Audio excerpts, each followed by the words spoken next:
بسم اللہ الرحمن الرحیم۔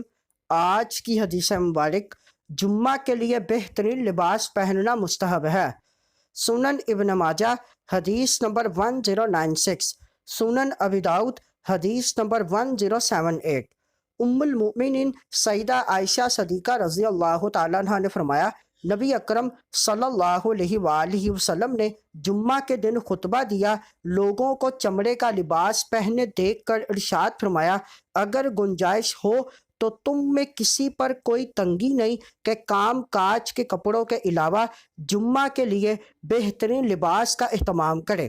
اس حدیث مبارک میں ہماری تربیت کی گئی کہ روز جمعہ اہل اسلام کی عید ہے، لہٰذا اس دن کی تعظیم اور اسلامی شعار کا احترام کرتے ہوئے اپنی گنجائش کے مطابق جمعہ کے لیے بہترین لباس پہننا چاہیے۔